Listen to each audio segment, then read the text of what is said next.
We don't need to die and have a near-death experience. But the truth is some people need to be shaken. And a car that was in the right lane got in front of me, and I didn't want to hit them. So I turned the wheel to the right, and instead of slowing down, I accelerated. And I went about 110 miles per hour into a ditch, and I flipped 7 times, hit a tree, and flipped over a 5-foot fence. So for me, the only thing that I actually remembered from the accident was seeing Jason on the other side. And, you know, you can call it whatever you want. You can call it heaven. You can call it the other side. You can call it whatever. But for me, it was the only thing that was real. For me, like when I close my eyes and I say that he was there, he was literally in the same white hospital gown that I said goodbye to him at the funeral home before, you know, like you go into the main room. And he was standing there and everything was white and it was like a dream. It was the most beautiful feeling I've ever felt in my entire life. It was light. It was, you know, for me, it's like, I say it was heaven then, but that's how I live now. So it's, you know, like so it's what I feel in most of my days now.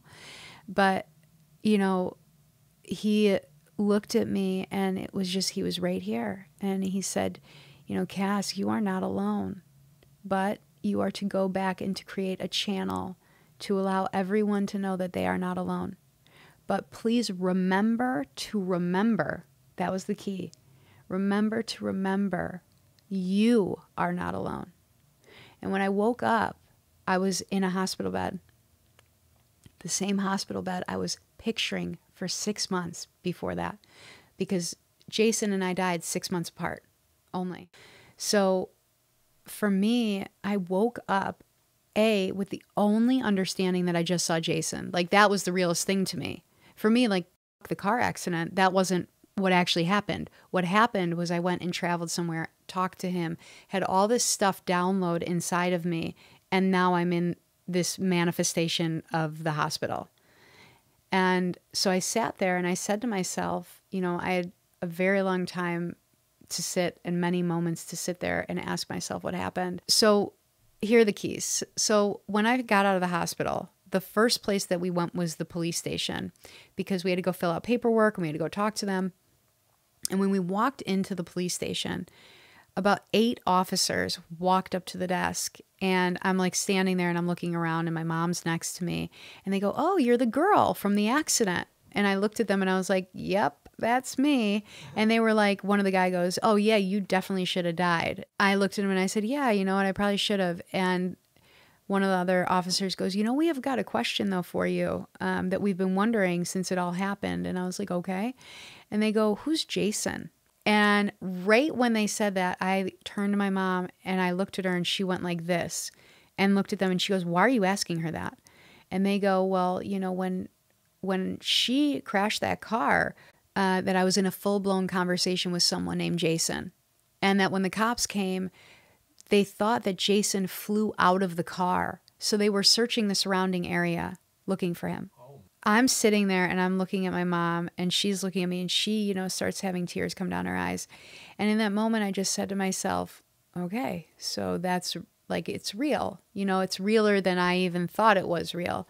And they went on to say, because the story that I had told my mom is that when I had seen him, that I was begging him not to leave me, that I was holding on to him for dear life, and that I remembered opening my arms and falling back through the clouds. And then when I woke up, I was in the hospital bed. So they had told me that I was actually holding on to a paramedic, screaming, "Jason, don't leave me," and that I opened my arms and fell back into the gurney. So the same story happened, just with a paramedic and not Jason, but what I was seeing and what I was experiencing was him.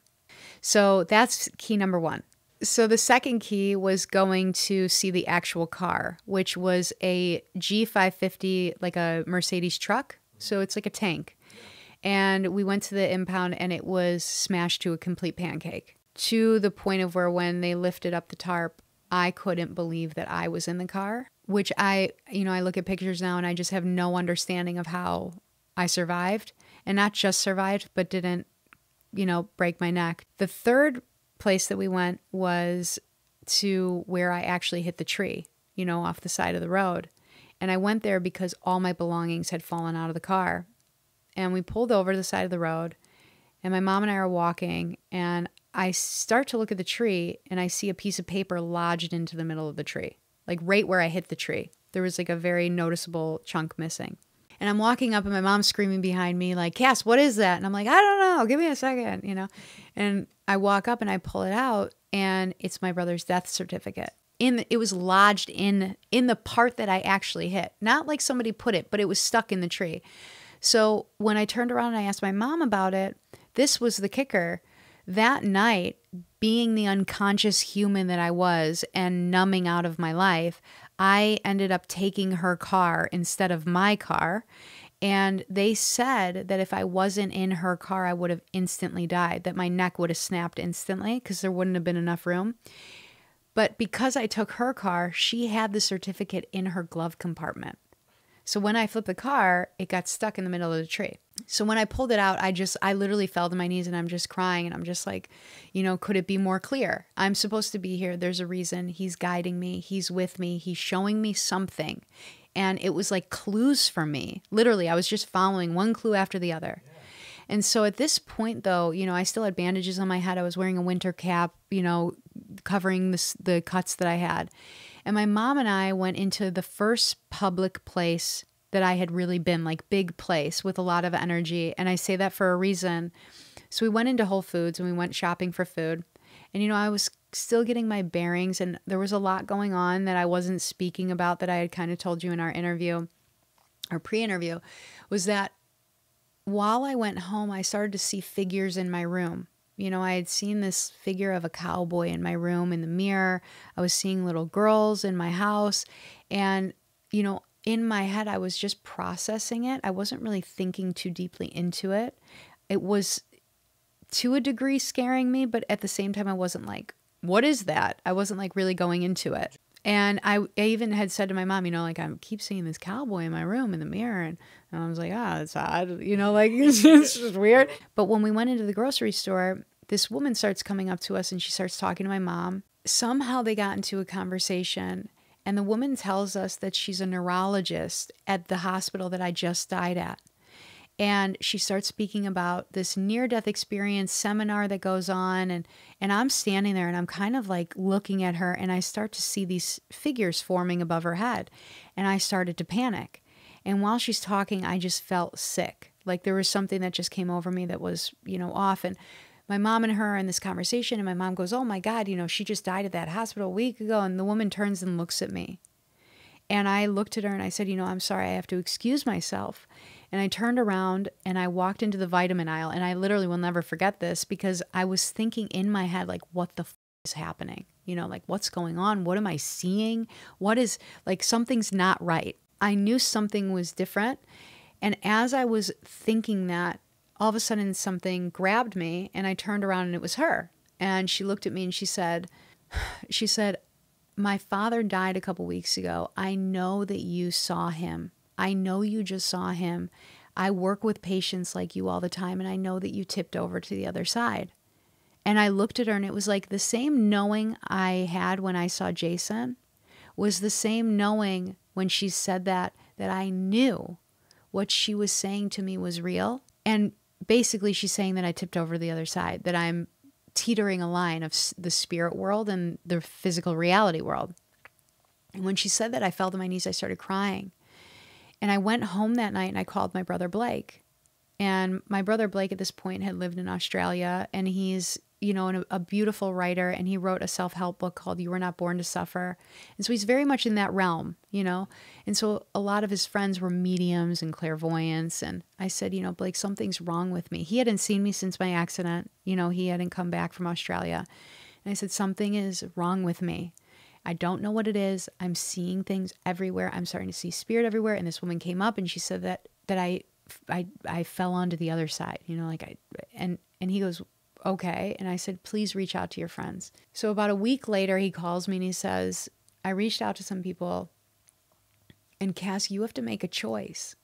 And I was like, what do you mean? And he goes, You have to choose to keep living your life unconsciously, like you have been for the past 15 years, and numbing and running from your story and checking out of your moments, or you have to decide to show up for this new life, for this gift, for whatever's unfolding in front of you. You have to be the one to say yes, and they will listen. And that moment changed the rest of my life. After that realization came, I really connected deeply with Jason. I started to really connect with him on the other side. I started to see him in physical form. I started to hear him. He started to guide me with little things. But one of the things that came through before I want to say we became best friends on the other side was that he had told me that I needed to move. And I didn't really tell anyone this at the time. I just said, I have this inkling. I really want to move. I'd wanted to move for a while, but I really drove that story like right after the accident. I'm like, I got to get out of here. So I ended up moving to California. And what I realized later looking back was that for 25 years of my life, I was living so many other stories. I was living my parents' story. I was living the divorce story. I was living my partner's stories. I was always giving to my partners. Fairy tales. All of it. And I wasn't creating my own story. I wasn't asking myself, what do I want? What do I want to create? I wasn't allowing myself to dive into my intuition or my story. So once I got out here, I started to, I like to say, re-meet myself and really befriend myself and really fall in love with myself. And that was new, literally new from 25 years of life. And it was a very big moment for me. I want to be guided. Like you and I were talking about before we got on today about surrendering. I said, I'm surrendering into my story for the first time in my life. And this is what I want. This is what I want to do. And after that moment, spirit started to show up everywhere for me. I went into a space where I would communicate constantly with the other side.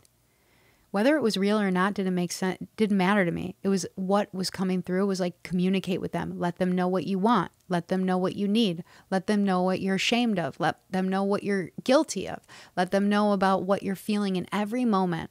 So for me, when I communicate to them, I say, listen, I'm just doing my best, but I love you and I think about you all the time and you're still here. I talk to my dad all the time, which my dad passed away 2 years ago. And I say to my brother, all the time, thank you for allowing yourself to leave the physical form to help me. I'll say out loud, I'll go, Jason, I need a sign. Like, I need a sign because I'm like, like life is just too much for me. And he'll paint a purple flower and I'll see a purple flower on the side of the road. But a lot of the times when we feel uncomfortable, instead of going forward, we turn around and we start to replay the same program over and over and over. So it's slowing down, like really, really, really taking a stop in your life. I say there's 86,400 moments in a day. And if we can slow them down, really slow them down, we can either really live into them or really, really, really rewrite them and create an entirely new book to live into. For me, there were so many moments. I mean, my truth is, I am, and this is my experience, I am the biggest advocate that we are the creators of our own reality. And we need, and my truth is, and this is the truth, we don't need to hit a tree. We don't need to die and have a near-death experience. But the truth is some people need to be shaken and really shaken. I know that, and I only know from experience, like if I didn't have that, I don't know what would have made me shift. What I've learned being back, and the day-to-day life, and I'm sure that you can resonate with this, is the hardest thing that we as humans, we don't want to change. People don't love change. And something that is really necessary for change is discipline and tools. So when I'm saying like writing down what you do, we have to, the most important thing in our life is our mental health. And we have to implement tools throughout our day to keep our mental health strong. Because if this is not here, we don't know what's happening out here. Literally. So when you say, trusting yourself, it is a moment-to-moment understanding and learning how to listen to ourselves. Because the truth is, since we're little kids, we're taught how to live.